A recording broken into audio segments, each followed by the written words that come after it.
Hasrat kerajaan memperkenalkan had umur minimum 16 tahun bagi akses kepada platform digital adalah satu pengiktirafan penting terhadap keperluan melindungi golongan kanak-kanak dalam ekosistem digital yang semakin mencabar.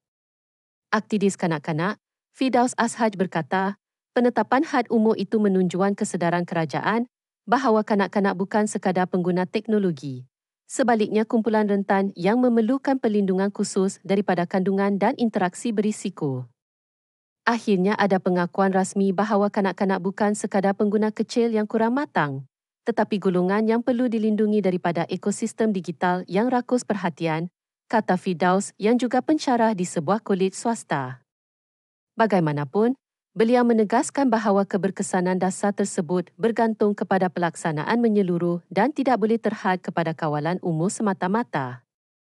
Masalah utama bukan hanya kanak-kanak yang mengakses media sosial terlalu awal, tetapi orang dewasa yang mengeksploitasi kehadiran mereka dalam ruang digital. Menurut Firdaus, kecenderungan menjadikan kanak-kanak sebagai bahan kandungan media sosial kini semakin dinormalisasikan, termasuk dalam kalangan ibu bapa dan institusi pendidikan, atas alasan promosi dan dokumentasi aktiviti.